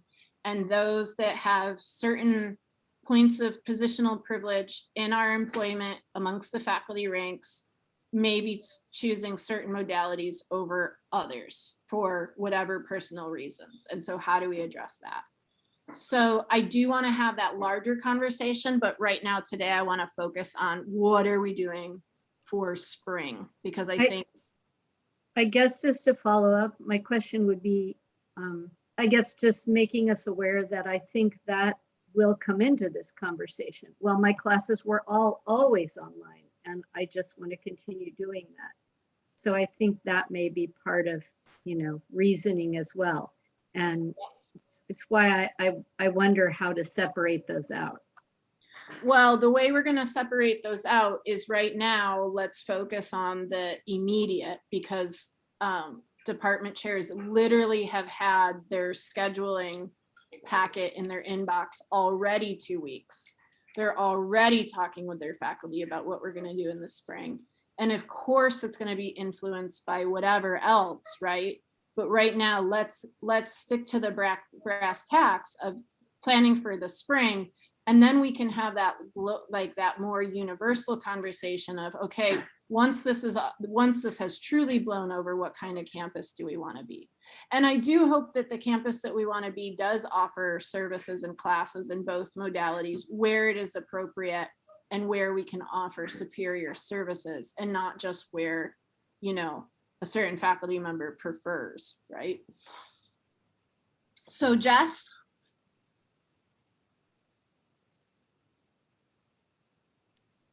Sorry, I guess it's more of a question that might prompt a discussion, but I think it's an email from Kathy Scott about some updated material, and it mentions setting class caps at 80%. And then it also says that this is how it was in the fall. This came up during our our division meeting. And because I thought personally it was at 65. And then we got clarification that it was not necessarily 65. And so I guess my question is, we're moving it to 80, or it's going to be at 80, and then it says that faculty can choose to have it set higher. And I was wondering if that was like just up to 100, or are we setting any like a max on that? It seems like you can go 80% to 100%, which is business as usual. Is that how that is? Am I reading that right? We can go up to 100% class capacity. Well, we could this semester as well. What's that? We could this semester as well. Okay. So the district was not allowed to increase our cap sizes over 65% unless we gave the okay to do so. Okay. So that's always been the case, so to speak. Okay. Mhm. Just thank you. Mhm.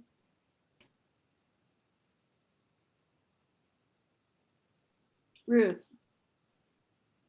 Briefly related to what Robin brought up, that is somewhat related to item 8.4 that's on our agenda, which we may or may not get to today, but definitely something that we need to start talking about early on.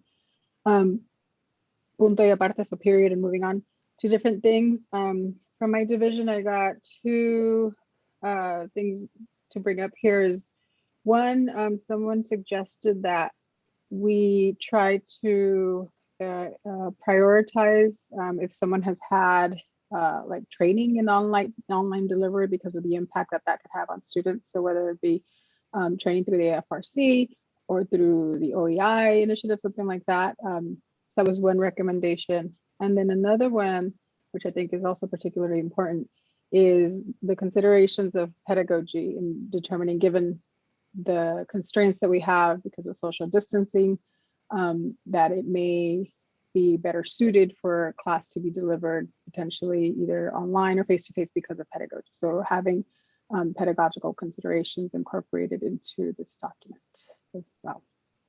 Ruth, I have a clarifying question for you, because at this point, technically speaking, we've all gone through FRC online training. Did you mean more than the online crash course? That's right, and that was explicitly stated in the request. That's something in addition to more extensive than that. So let me just, I'm just thinking out loud here. So for instance, one could argue that I, through the college, have only had the FRC training to teach online. But then I also did like Matt Mooney's humanizing course, and I've thrown myself into every webinar available. So like, how are we going to determine that? Because oftentimes those professional developed activities aren't necessarily tracked. So like, who is the arbiter of who has had enough training and who has not? Yeah, that'll be the difficult thing. This was a request that was put forward, and the way I would do it, if it were a conversation amongst my peers where we're deciding, well, who's going to offer online, and this was the final decision, filter that'll help us make the decision would be having that conversation, right? Where within the division or the department folks decide. And I mean, I hate to also point this out, but like you can have all the training in the world and it doesn't necessarily mean that you execute an online class. Absolutely, I agree in the completely. way that you've been trained. So, you know, how do we capture that? I don't know, right? Or how do we fairly? Yeah, no, I agree. That's something worth considering. Yeah. Jenny and then Robbie. So I received feedback from someone in my division that, you know, is maybe more moot now because of EVP Scott's second email, backing away from the 60 to 65, but still maybe a question.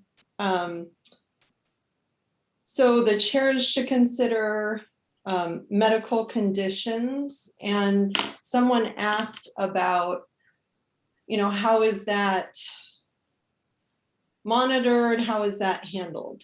Does the chair take the faculty member's word? Does the faculty member have to talk to HR about medical exemptions? What should be done in that case? If someone wants a medical exemption, I mean, now maybe it's not so much of an issue, but. So, you know, I that this is going to rise to the level of like, I have a medical exemption and can put it into HR, right? This is, you know, and this is the difficult job of a department chair. So with great responsibility comes, I don't know the rest of that phrase, but like suckiness, I don't know, right? So like, I don't know that there's necessarily a department on campus that is so big that they don't know the people that they're working with, right? And yeah, there is going to be some bias here and there's going to be some conversations happening, right? Which is why we're trying to give these guidelines. So if you're narrowly looking at health considerations or other private matters, you know, I mean, there's going to have to be a little trust in the process in these conversations. You know, I mean, I have children at home that can't be vaccinated. I would hope that my chair would take that into account. My partner, my wife, I'm not married. I'm trying to make up situations here, you know, I am married, not to a woman.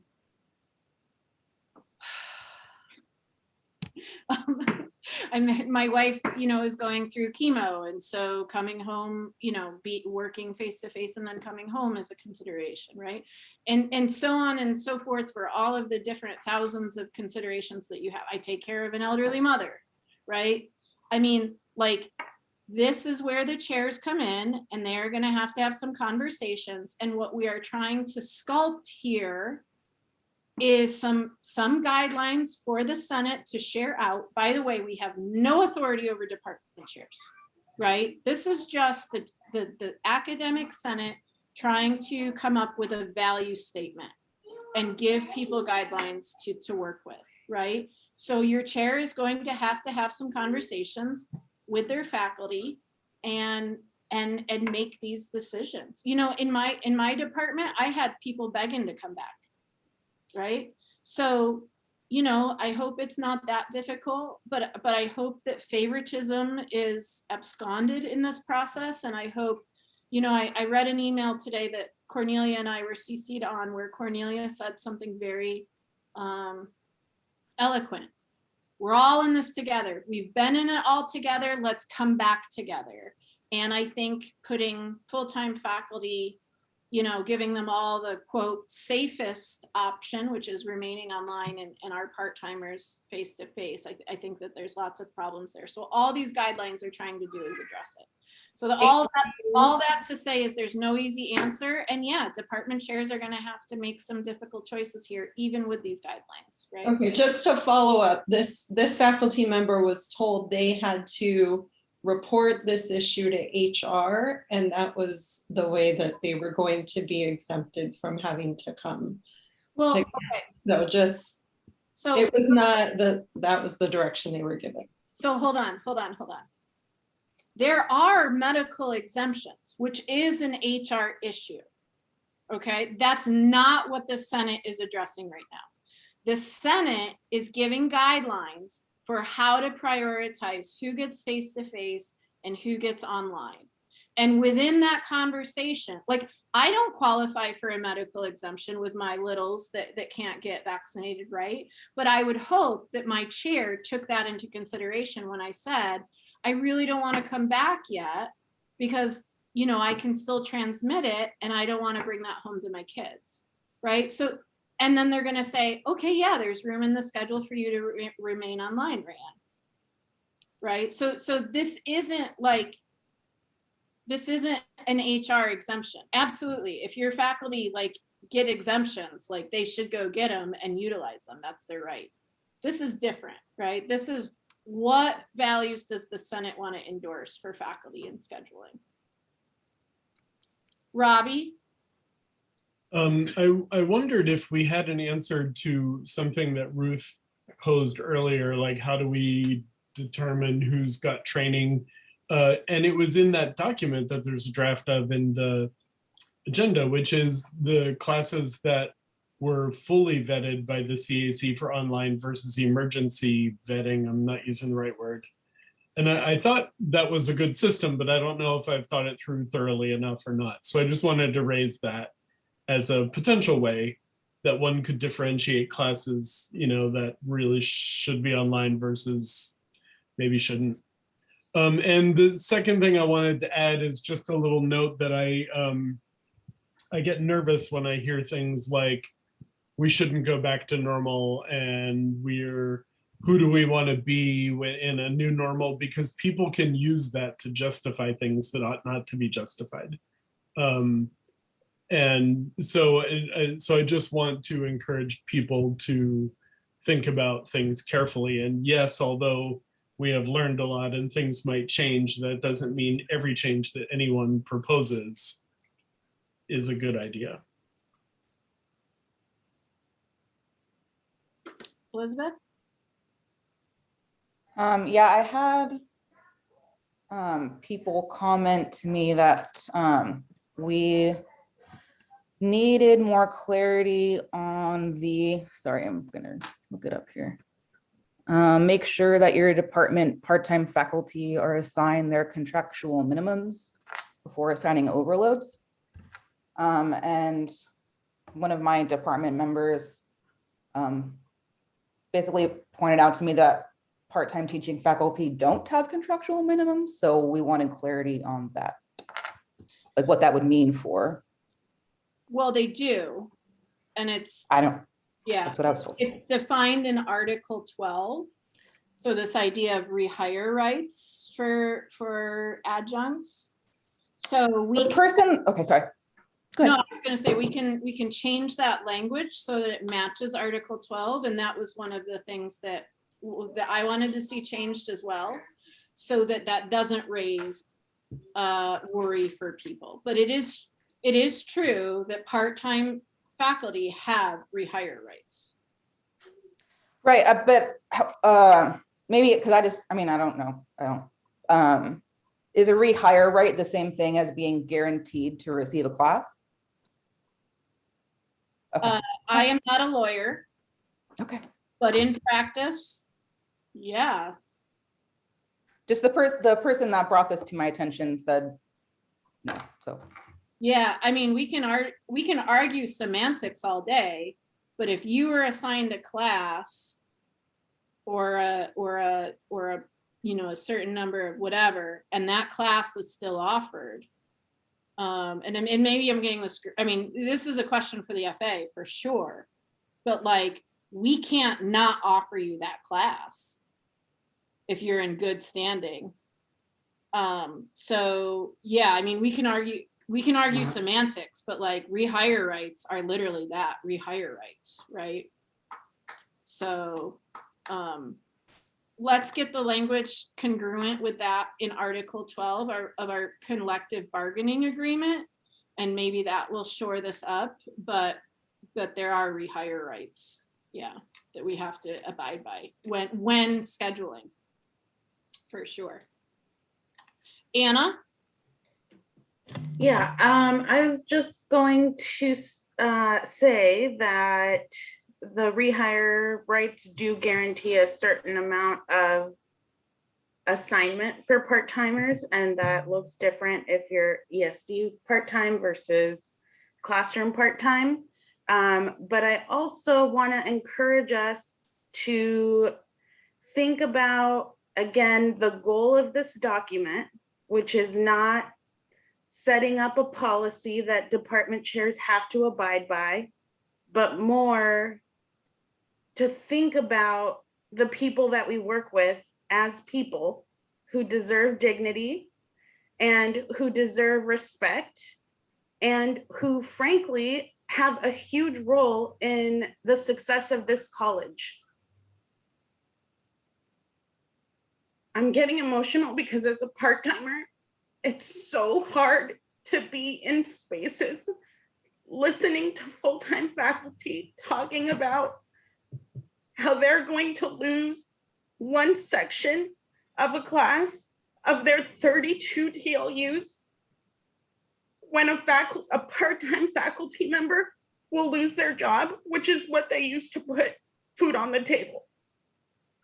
It disgusts me. I'm done.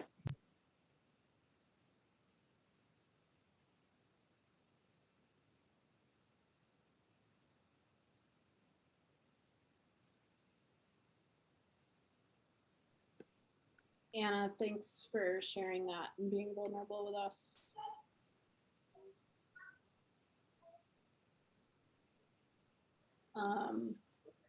Ellen? Yeah, I just wanted to thank you, Anna, too. And yeah, just make sure we take space to let that sink in, not just in terms of how we're navigating this right now, but just in terms of the disproportional impact on part-time employees everywhere of this pandemic. And yeah,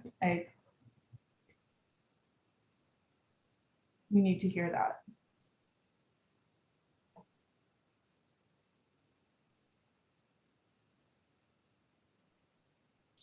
Margarita?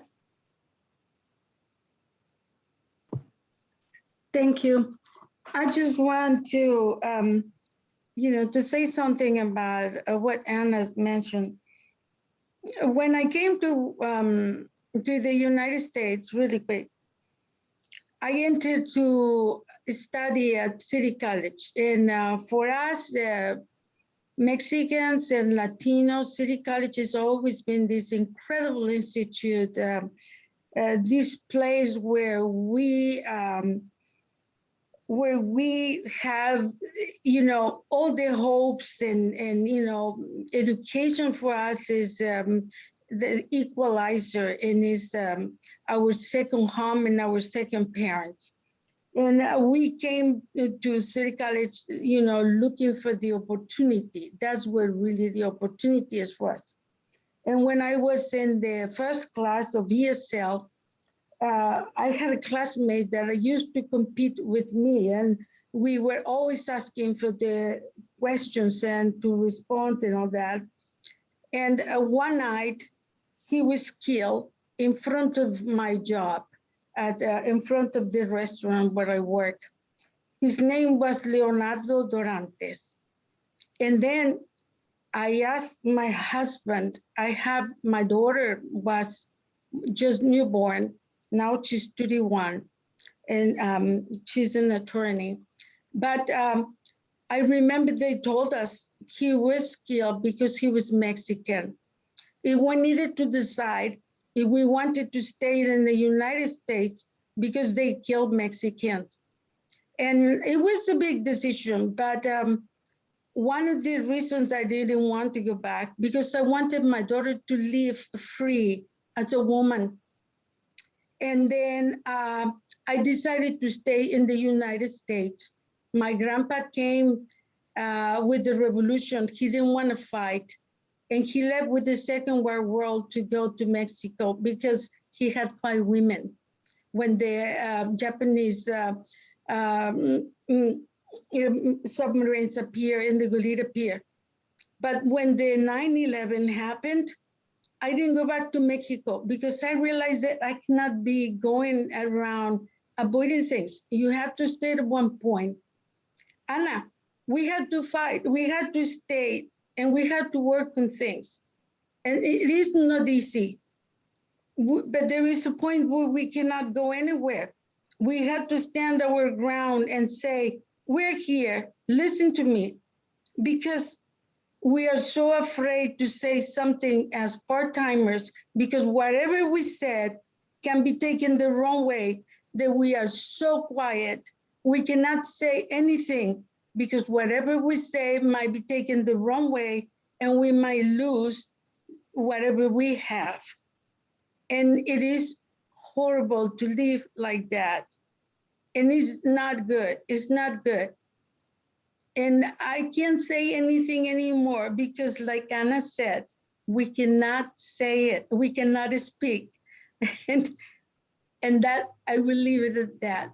That's all I can say. Thank you, Anna, you're not alone.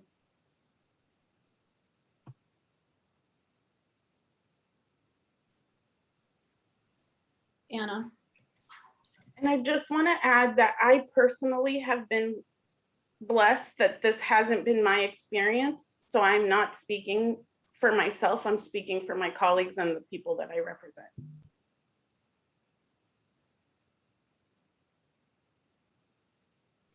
It's important for us to have compassion, especially in this time.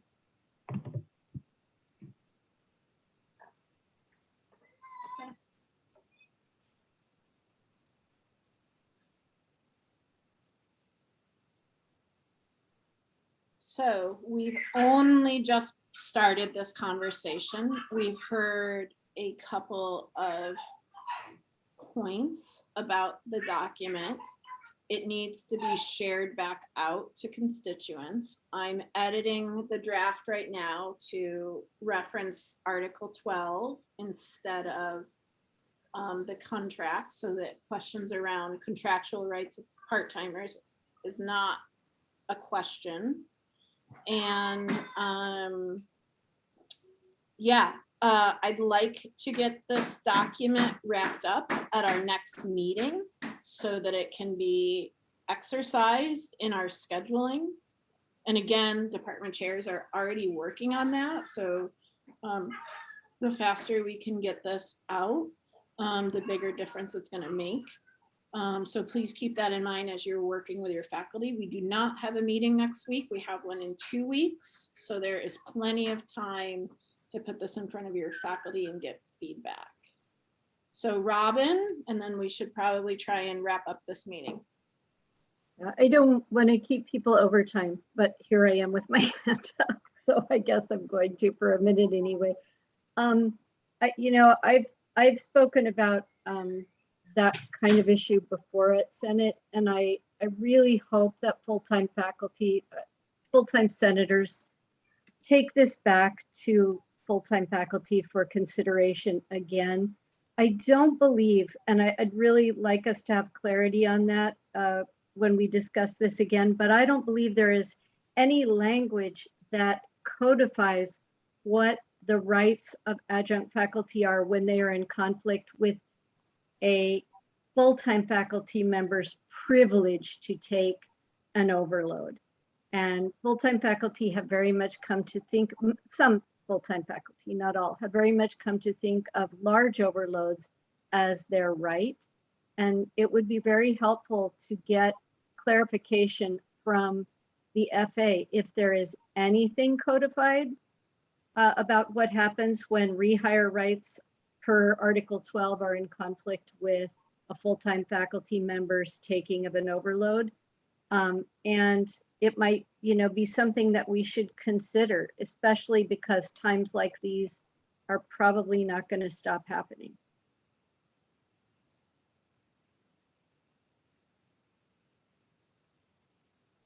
Any other concluding remarks for the good of the group? Oh, I sorry. guess I would just add to that, that I don't believe that adjunct faculty should always be beholden to the charitable response of their full-time colleagues. I think we need some clarity on which right supersedes, and I believe that adjunct faculty rehire rights should be in there somewhere.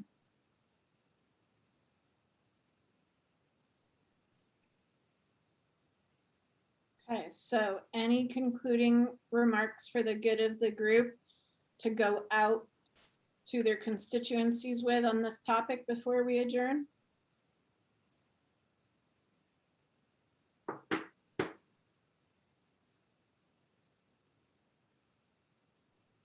Margarita? No? All right. So again, I want to thank and acknowledge Anna's willingness to be vulnerable with us and share that perspective of part-time faculty. And unless I hear otherwise, I will assume that we will adjourn our meeting of the Academic Senate by acclamation. All righty. Thanks you all for your time and energy. I look forward to seeing you all again in 2 weeks when we will discuss Senate rankings, a very important job for our October meeting. Bye. Bye, everyone.